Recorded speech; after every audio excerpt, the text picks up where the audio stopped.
Hello, I'm Rosemary Cooper-Clark of CC Consulting, and this week I'm going to talk about one of the challenges that an attendee at the Leadership Forum raised, which was how to manage his creativity. He found that he was waking up at 3 o'clock every morning with lots of ideas buzzing around in his head, and something that quite a few of us were able to recognise.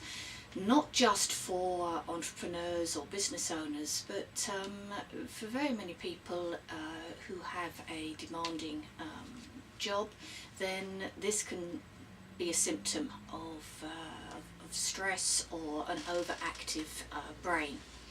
So we shared some thoughts and ideas on how to manage this. Now, one of the first things was that he found, because he was dealing with the day-to-day and all the process work, he wasn't able to deal with the ideas that he'd had in the middle of the night.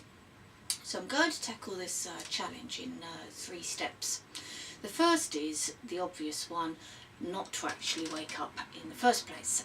And one of the ways of addressing this is to ensure that you make space in your diary on a weekly basis just for that strategic thinking, for that creative thinking.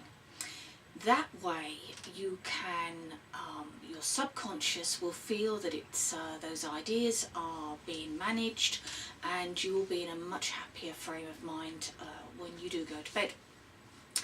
The second is very much around preparation at time for you to retire. So warm drink, warm bath, relaxing music. There's also, you can get things like the relaxation kit, which is a CD, and that will give you techniques such as tensing and untensing your muscles when you're first in bed, clearing your mind, thinking about places that you find calming and restful. So the whole going to sleep in a calm state at the beginning. What I find works for me is, first of all, I think about everything that's gone well during the day. Not things still to do, but you know, have I managed to make my phone calls? What are the positive things? Today, for instance, I had an envelope through the door, and it was my travel card and network card that I had lost, and some very kind person had handed it into the train station, and it had been forwarded on to me. So that was one of my things that I will think about. The second is to clear your mind, really to try and just give yourself that space.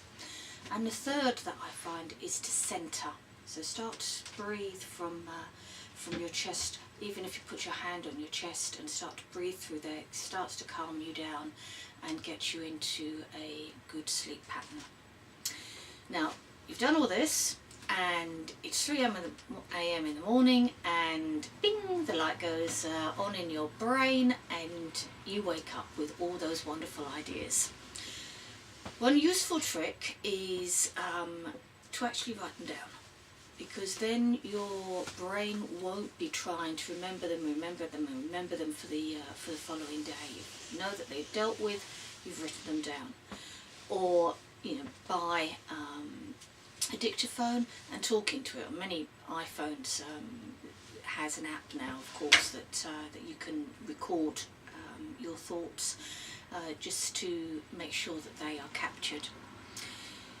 The other technique that I find works is counting backwards from 500. Now you will find that your mind goes off several times and you'll think, what number was I at? Or it doesn't really matter. The fact that you just keep coming back to replaying backwards from 500. Again, it slows the breathing, it gives something for your mind to work on, and that should work. If it doesn't, and you are tossing and turning for more than half an hour, get out of bed, go downstairs, do something else, because by that time your sleep pattern really has been broken, and you're not likely to get back into it without a break. go and watch some television, read a book, and come back to bed when you feel more able and more relaxed. So I hope you find those tips useful. Please email me at hfd@ccconsulting.org.uk if you have any other tips or you've got any comments about this video. Have a good week. Bye bye.